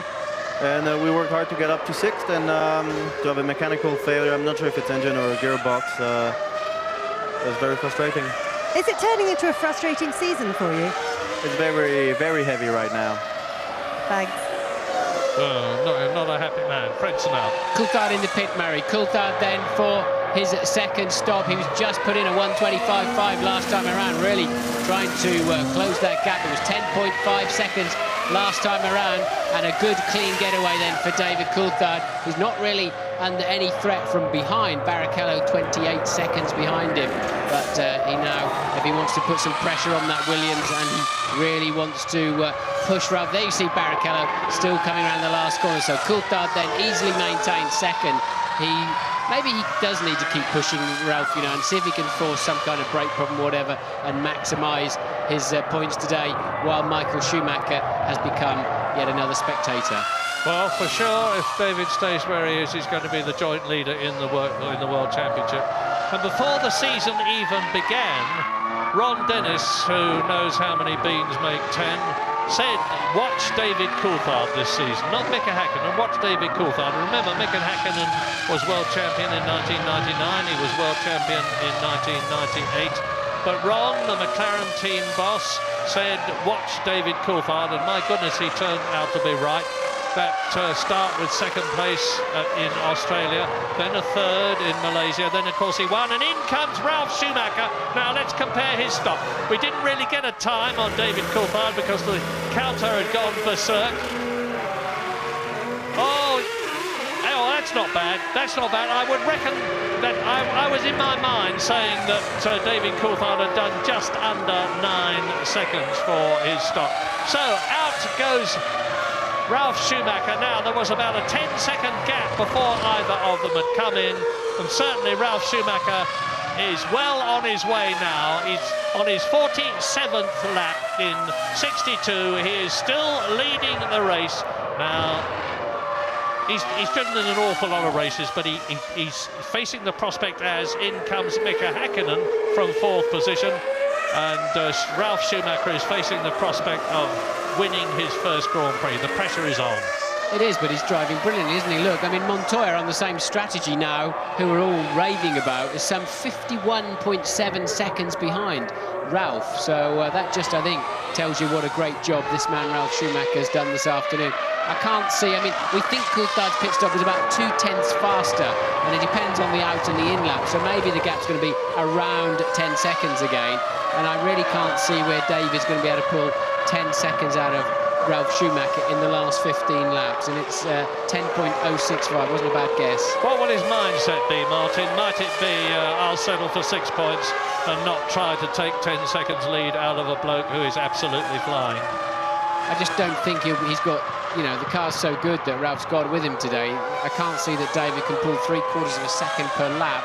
Ferrari guys getting ready there for Barrichello, who changed the strategy halfway through the race to leapfrog Häkkinen. There's no way David can pull 3/4 of a second per lap out of this man without taking unnecessary risks. Well, we'll tell you, well, the gap now is 10.6 seconds, so as a result of the pit stops, or following the pit stops, he's further ahead slightly. Rubens Barrichello, on go the wheels, the lollipop man, whose job it is to lift that when everybody has done their job. And I remember Nigel Stepney, the top man at Ferrari on the pit crew last year, had Michael Schumacher drive out marginally too early, as a result of which Michael drove over his foot and broke his ankle. And there's Montoya with the fuel line stuck. They can't get it out. This is not the first time this has happened. Oh, he stalled it, Murray. He had a lot of revs on, and then the clutch seemed to be a long time engaging, and Montoya then with a dead engine. This has been a disastrous stop when he was just heading towards some World Championship points, and surely it's all falling apart. Well, you saw his interview with Louise Goodman. See the rear wheel spinning, hasn't got his foot on the brake, presumably. It's stuck in gear, Murray. He's got to hit the neutral button while the car is running. Oh, there goes Trulli. Trulli's gained the place. Yeah, you've got to, the pressure decays so quickly. You've got to hit the neutral button with the car up in the air, otherwise there's no hydraulic pressure left in the system. The front brakes are on fire. That's not a major drama, providing he can get out quickly. Oh dear, Montoya, if there's any bad luck going, it's like Johnny Herbert used to be. If there's any bad luck going in the Williams team, poor Montoya seems to get it. Remember, Oh, did you see what they did there? Yeah, He revved it up and dropped it off the jack. Yeah. I hope the jackman's not still with it. And I've seen that happen before, and it was Johnny Herbert too in the Benetton team when he went charging out of the pit lane with the rear jack still attached, and they were shouting stop, stop, stop to him on the radio, and he was leaving at high velocity and wondered what on earth was going on, but they managed to detach the jack and Johnny rejoined the race, driving at Le Mans incidentally, as is Martin Brundle in the Bentley. Yes, and Montoya then will be able to complete the race. He doesn't need a clutch again. He hasn't got another pit stop to do. And usually they don't use the clutch on the upshifts or the downshifts. They give it all the mechanism gives it a quick slap, but the cars will change gear without. But he's got other problems now. That was Montoya cruising. So Montoya then with some other problems. Normally the car will change gear absolutely fine without a clutch. You need it for the start and you need it for the pit stops. Well, there's one man with a smile on his face as a result of that, and that is Eddie Jordan, because now as Montoya really does cruise, and you see Luciano Berti in the Jaguar, and we've got more news from James Allen, who is being hustled out of the Williams garage because they're making a space for the car of Juan Pablo Montoya. I think he's going to retire from this motor race, guys. Really bad luck. It's the most eerie thing, though, when an engine dies in the pit lane. Everybody's standing around trying to get it starting again, and the frustration was intense, but it was only mitigated by the fact that they've got another car in the lead. A lot of excitement still at Williams. Well, Bertie's having an enormous battle with Jean Alesi in the Prost. Bertie in the green Jaguar. He's just been passed. He's had to let Hakkinen pass to lap him and try to keep Alesi behind him at the same time. They're battling for 10th position, and Bertie has got it. His teammate Eddie Irvine is out of the race. That is Olivier Panis, who was in 8th position, getting a shove out, but it was only helping him. He was not in the same situation that Montoya was in. We're on lap 50, and as you watch the Bertie Alesi Jaguar Prost battle as they come up to go through, no, Panis keeps them back because he's fighting for position on the track. Lap 50, race order with 12 laps to go. Ralf Schumacher leads Coulthard by a comfortable 12 seconds and is lapping faster than the McLaren. Rubens Barrichello is 26 seconds behind Coulthard in the Ferrari. Mika Hakkinen is 4th, 9 seconds behind Barrichello. Jarno Trulli is in 5th position, 30 seconds behind Hakkinen. And Frentzen, as Montoya tours into the garage, both the Jordans are in the top 6, 5th and 6th on 3 World Championship points at the moment, which would take them past Sauber to the place they regard as theirs in the Constructors' Championship, 3rd position. And for the 4th race in succession, Juan Pablo Montoya, who led in Brazil, retires. And that is Jenson Button fighting the Benetton. He's down in 13th out of 14 positions. I've said to him, Jenson, you've just got to bite the bullet at Benetton until Renault get that novel engine working, which they haven't by a long way yet, and rely on the fact that any experience is good experience, even if it's bad experience, if you follow me, because he's very early on in his career. Yeah, that was a driving mistake. He took too much curve at the high chicane, but I think he's bored out there. The car's so slow. And really, there's not much inspiration when your car's not working, when your car's trying to throw you off the racetrack all afternoon. And this is a good scrap between Bertie and Alesi, but it's just for 9th place. Everybody up to 6th has been lapped by the flying Ralf Schumacher. The 6th position man being Heinz-Harald Frentzen. And here is Schumacher coming up to do just that. BMW power versus Honda power. BMW have been out of Formula One before this year, since 1983, when Nelson Piquet won the World Championship in the Turbo Brabham. They had the Megatron engine, of course, which was basically BMW. But here they are back again and about to lap Honda power. Well, that is really something. Up goes the engine cover on Montoya's car. We're on lap 52, 10 laps to go at Imola. This historic circuit which has seen so much incredible racing. And is Frentzen going to yield? He's 86 seconds in a lap that's taking 1 minute and 27 seconds behind the race leader, Ralf Schumacher. Well, Schumacher can be pretty circumspect about how he gets past Frentzen, if he gets past Frentzen. because he wants to be very, very careful indeed not to replicate what happened to Montoya in Brazil with Verstappen. Something very sick just going against Luciano Berti, so the second Jaguar of the afternoon. We've already seen Eddie Irvine out on the side of the track with an apparent engine failure, and now a sick-sounding Jag cruising around the racetrack of Luciano Berti. Yeah, bad race for Jaguar. Here are the other retirements in the order of retirement. Fernando Alonso in the European Minardi into the wall, he's okay. Jos Verstappen out in the arrows. Kimi Raikkonen went off in the Sauber. Michael Schumacher had the puncture and wheel collapse in the Ferrari. Mazzacane out in the Prost. Jacques Villeneuve blew an engine. Fisichella has retired in the Benetton. We've seen Eddie Irvine go out with a blown engine, and Berti is looking a bit sick at the moment. News from Louise Goodman. Yeah, standing here with Juan Pablo Montoya. Tell us about that pit stop. It all seemed to be going wrong for you. Yeah, I think, up to then the race was going quite well.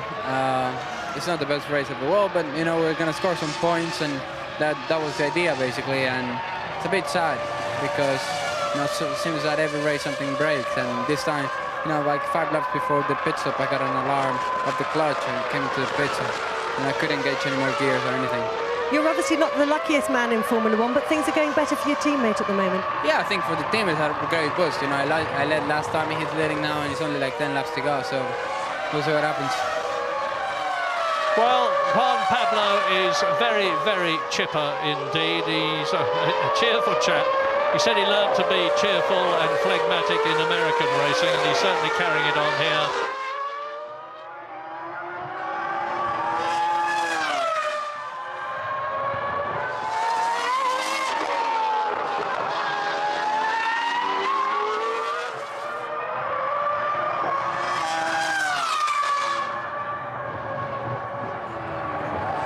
Martin, you were saying earlier on that McLaren and Ferrari, who we've got so used to being dominant in Formula One, are now going to have to go back and do some deep thinking because they haven't got a competitor. They've got someone who's beating them hands down, Williams.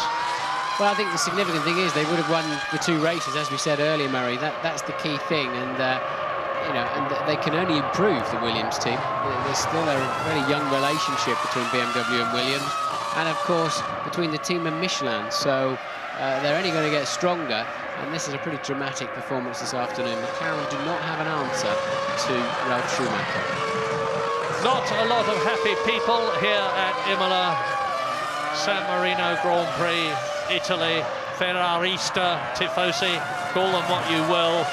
They are not getting much to feed their emotions on, except to watch this man, Rubens Barrichello, third in the race, and there's no way he is going to improve his position in terms of speed. The only thing he can hope for is that either Coulthard or Ralf Schumacher, in respectively the McLaren and the Williams, or both of them, do badly. I've seen stranger things in a Grand Prix, but it would be very strange if Rubens Barrichello finished anywhere other than third position. He's not really challenged by Mika Häkkinen, who is not definitely having the best of years. 1 World Championship point in equal 9th position in the Drivers' World Championship as we ride again with Ralf Schumacher. Enjoy the sound of the Williams BMW engine.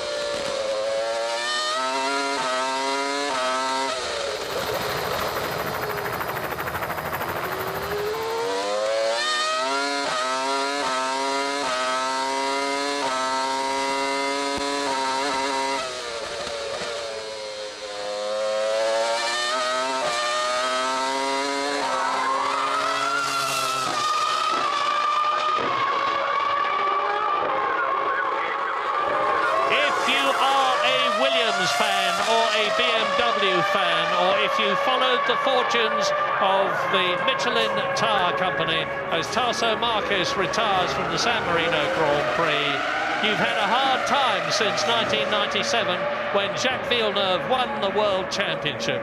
Well, your good times may well be coming back, because we're in the closing stages of the San Marino Grand Prix. We're on lap 55 out of 62, and the man who continues to lead it in a dominant style is that man, Ralf Schumacher from Hörth in Germany, the brother of Michael Schumacher, who looked looks, and I emphasise the fact that this race is not yet over, and there have been many dramatic happenings in the closing stages of Grand Prix in the past, but who looks as though he is about to create personal history for himself, history for Williams, history for BMW, history for Michelin, by winning his first Grand Prix. He started ahead of his world champion brother Michael on the grid in third position. He burst magnificently into the lead by passing both pole position man David Coulthard and second on the grid Mika Häkkinen in their McLarens before the first corner, and he has been absolutely dominant ever since. A fabulous event for BMW if he stays where he is. A fabulous event for Michelin, who are back in Grand Prix racing for the first time for a long time and look set to win their Grand Prix after only their fourth race.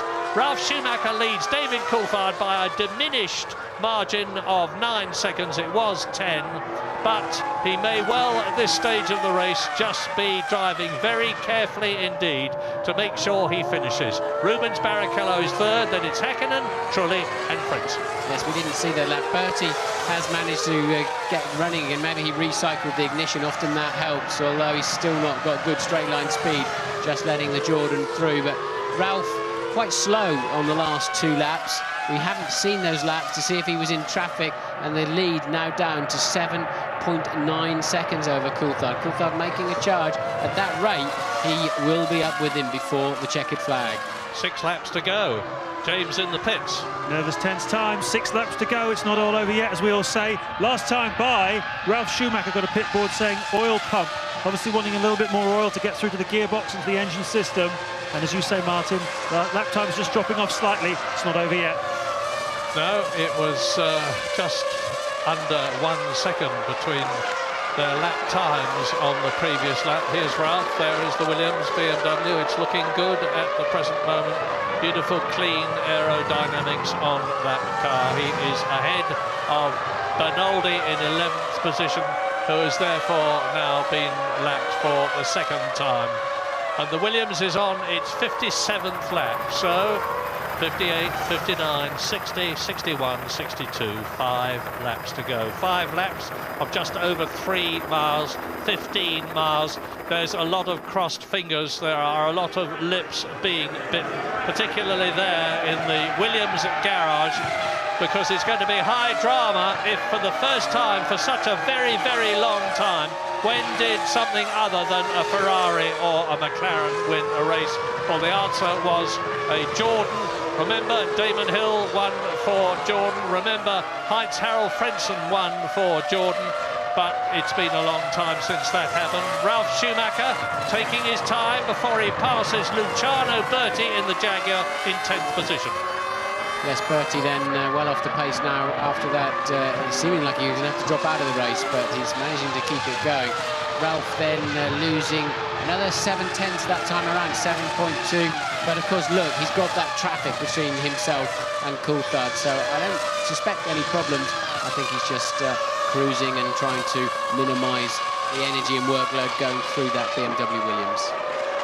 Well, there's 9 potential points for the McLaren team, with David Coulthard second, Mika Häkkinen fourth, compared with 4 potential points for Ferrari. Third position, Rubens Barrichello, a 5-point difference to McLaren's advantage. The present gap between them is 15 points in the Constructors' Championship.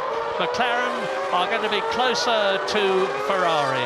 Like I say, nothing stays the same in Formula One for very long. Ferrari, who look so very dominant, have been answered by McLaren. They've been patiently working away. David Coulthard actually let slip in a conference that he didn't really expect the McLaren to be fully on the pace until the Spanish Grand Prix, which is in 2 weeks' time at Barcelona. It'll be very interesting to see what happens there. 6.2 seconds now then, 6.2, and Ralf is playing it very, very cool, Murray. If he's got the oil sign, maybe he's got some high temperatures and he really does want to coast. He's going to have to pick his pace up again, because Coulthard now sensing a charge is going to be necessary. This is a slow-mo replay to show you the shock load and energy going through those front tyres up at the Variante Alta, the top of the circuit. And Ralph was very slow through the middle sector of the last lap, and we know he didn't have any traffic on that particular sector, but he's a 10th up so far on this lap through section 1, and at the top of the hill we'll get a new section 2. It was 34.5, 33.7 seconds this time around, so Ralph stepped back on the gas. Yeah, meantime, he's having to maintain his concentration on the 59th out of 62 laps with this glittering prize of his first ever Grand Prix victory dangling so temptingly in front of him.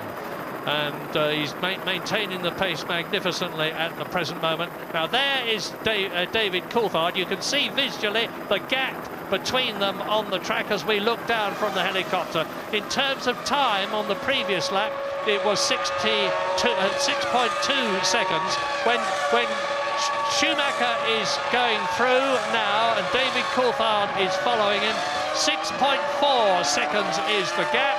And there is a close-up slow-mo replay of the Williams BMW bouncing over the curbs.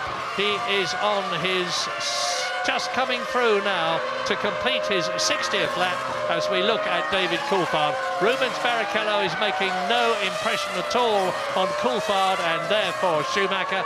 Mika Häkkinen is still 4th, Jarno Trulli is still 5th, Frentzen is still 6th. The strangely detuned Heinz-Harald Frentzen, because he has been lapped. Now, Ralf Schumacher in the Williams BMW has lapped everybody up to Jarno Trulli in the Jordan Honda, who is in 5th position. Behind the top 6, it's Heidfeld in the Sauber, as you watch Barrichello. Then it is Olivier Panis in the Sol BAR, 8th position. 9th is Jean Alesi in the Prost. Bernaldi in the Arrows has been lapped twice and is 10th.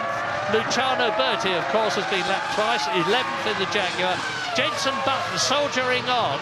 He's going to finish in 12th position if he stays where he is. 2 laps down in the Benetton Renault, which becomes a Renault next year. And the retirements, with the most recent one first, are Tasso Marquez in the Minardi, Montoya in the Williams, Irvine in the Jaguar, Fisichella in the Benetton, Villeneuve in the BAR, Mazzacani in the Prost, Michael Schumacher out in the Ferrari, Kimi Raikkonen in the Sauber, Jos Verstappen in the Arrows, Fernando Alonso in the Minardi. So Ferrari have got 1 car in the point scoring positions, the top 6. Williams have got 1 car, McLaren have got 2, and Jordan have got 2. And now the race leader, Ralf Schumacher, is on his 61st lap as Barrichello goes through, followed by Mika Häkkinen. The gap between them is 3.7 seconds. And unless something very dramatic indeed happens on this lap or the next one, it looks as though the race is set. I've said that before, only for things to change. Yeah, so Ferrari played a smart move, didn't they? Realising that they'd gone wrong with the hard tyre one-stopper. They changed Barrichello's strategy, made him put a sprint on in the middle race, short field, and got track position. And now you see the result of that. He's managed to stay ahead of Häkkinen, and currently he's on target for his 2nd podium of the year. This man, Ralf Schumacher, has not yet been on the podium this year, and of course has never yet won a Grand Prix. So, final lap then, Murray. Yeah, there's just 3 miles now between completing the lap and his first victory for Ralf Schumacher, who will thoroughly have deserved it. I told you he'd been 14 years in karts, and then he went up to Formula 3. Like his brother, he won at Macau. I was there when Michael Schumacher beat Mika Häkkinen so historically at Macau, and then his brother did the same thing. He shone at Monaco in Formula 3, won the Japanese championship in Formula 3000, did his apprenticeship there, and then drove for Jordan. Could have won the Belgian Grand Prix, he thought, but was given team instructions so that Damon Hill rightly could win the race. And now the Williams mechanics are crowding the pit lane to look over that safety glass. There is Patrick Head will be coming out, and Ralf Schumacher from Germany, the brother of Michael, is going to make his parents very, very happy indeed as he drops down the hill to the Rivazza. That is turn 14 and turn 15 in this 18-lap race. This is an historic victory for Ralf Schumacher. His first. Williams are back. BMW are winning their first race since they returned to Formula 1 4 races ago, and Ralf Schumacher wins for Williams, BMW and Michelin the San Marino Grand Prix at Imola. He richly deserved it. He dominated it all the way, but David Coulthard, by finishing second, now is equal in points with Michael Schumacher to lead the 2001 World Championship.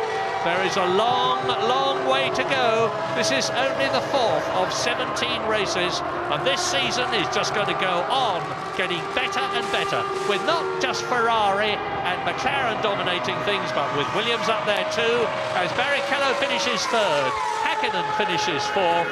The gap between Ferrari and McLaren in the Constructors' Championship comes down by 5 points, and we wait for Jarno Trulli Jordan and Frentzen Jordan. There they are, finishing 5th and 6th. Yes, well, Eddie Jordan was lucky. Underpants badge he had on. His coach certainly worked out for him today with 3 World Championship points. Driver of the day, clearly Ralf Schumacher, brilliant start and dominated the race. Only David Coulthard was anywhere near his zone. The two of them in a class of their own this afternoon. Lacklustre drives really from Barrichello and Häkkinen and Schumacher while he was on the track. It just wasn't working out for them. And then the rest of the place is filled as much by unreliability as anything else. But good to see the Jordans up there in the top 6. Louise. With the victor, Frank Williams. Frank, is it good to be back? It's very good, actually. Everyone deserves this. They've all worked hard as everybody else does. And Ralf triumphed magnificently today. He had it well under control all of the time. It was a stunning performance from Ralf, wasn't it? He's a winner. He's obviously reached the ranks of winners. And I think he'll make his own mark throughout the year. What does this mean to the team? Because you've waited a while for it, haven't you? Well, it means maybe we finally crossed the desert and got to the other end. In fact, I would say that definitely. The car is very competitive. BMW and Michelin, a great job in their own departments. Quite remarkable. Well done, Frank. Well, two brothers have never both won Grand Prix in the past. The Schumachers have made history now. There's a very happy BMW competitions director, ex-racing driver Gerhard Berger, talking to technical director at Williams, Patrick Head. I say again, congratulations to everybody at Grove at Williams who have backed up the team here so magnificently, with the news that Michael Schumacher and David Coulthard now jointly lead the World Championship ahead of Rubens Barrichello, who's 12 points behind them. Ralf Schumacher moves up to 3rd position in the World Drivers' Champ, 4th position with 12 points, only 2 behind Rubens Barrichello. And Heidfeld is 5th, and Heinz-Harald Frentzen is in 6th position. Well done, Ralphie. Well done, Ralphie. Yeah, it's good for Sir Frank Williams, isn't it, Patrick Head? Gerhard Berger, you know, remember he went to Le Mans first with BMW as competitions director, won the Le Mans 24 hours, now coming into Formula 1. And Gerhard's really making his mark in a different sphere of Formula 1. 10 times a Grand Prix winner too, as a driver, of course.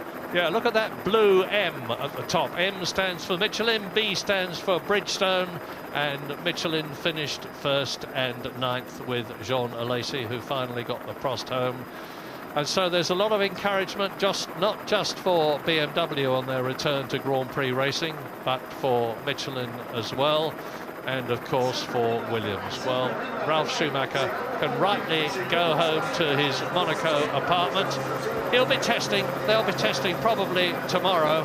These teams never rest. They go straight from a Grand Prix to another circuit to test for the next race. Well, the next race is at Barcelona in Spain in 2 weeks' time on April the 29th. There's Herbie Blash there, just has a quick word with Rubens Barrichello. And we can expect now to have a 3-way battle for victory at every Grand Prix this year. I would like to say a 4-way battle in the hope that Jordan and or BAR would close up, but the gap at the present moment does seem to be too much for both of them. Williams have done an absolutely brilliant job, and it's going to be 3 at the top now as we wait for the victorious to appear on the podium. And Ferrari now lead the Constructors' Championship still, but by a diminished margin of 10 points. McLaren are 10 points behind them. Williams are in 3rd position. They've gone up from 6th to 3rd as a result of Ralf Schumacher's victory. Jordan are still in 4th position, 2 points behind Williams. Sauber have gone down from 3rd to 5th, and BAR have gone from 5th to 6th. So, like I say, Ferrari, McLaren, Williams are the names to conjure with now. Mika Häkkinen, a good day's work, not as good as he would have liked. He's won so many Grand Prix in the past, some 18 of them to be exact. This was destined not to be one of them. And Mika Häkkinen has got 3 World Championship points to add to the 1 he had before, as David Coulthard and Ralf Schumacher make their way up the stairs to the podium. It's an interesting situation at McLaren then. Häkkinen losing another 3 points to Coulthard now in the championship chase, and a full 32 seconds behind him this afternoon. So neck and neck, Coulthard, Michael Schumacher for the World Championship, all to play for as we head into the European season a little bit further. So it will be the German national anthem that we have heard so many times before for Schumacher. But that Schumacher was Michael. This one is going to be Ralf. The German national anthem for Ralf Schumacher, who will receive his winning trophy from Claudio Podeschi, who's the Minister of Sport and Tourism here in San Marino. Mika Häkkinen doing what they all do, having a quick shufti at the competitive cars. If he tried to do that in the Jaguar garage, he would be given the old heave-ho before he knew where he was. I suspect he'd be given a contract, actually, Murray, right now, if he did that in the Jaguar garage. Yes, good point, good point. Ralf Schumacher, Williams BMW Michelin winner. 1 hour, 30 minutes, 44.817 seconds. I'm just trying to work out in my mind whether that is a race record. Yes, it is. So, Ralf Schumacher climbs onto the top step of the podium, led the race all the way, made the fastest lap, wins the San Marino Grand Prix, his first surely of many Grand Prix victories, and here is his national anthem.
To receive the Constructors' Trophy than Williams team manager Dickie Stanford on the left, and it is the British national anthem for Williams.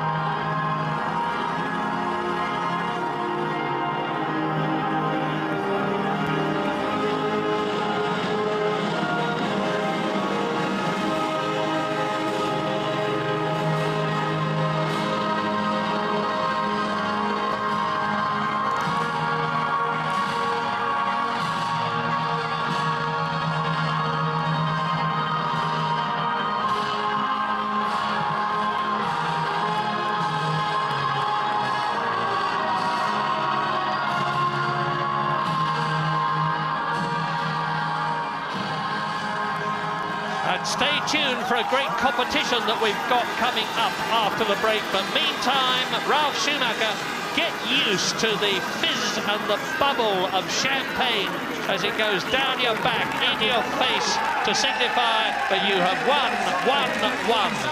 He's got a great feeling, and he's going to feel it again.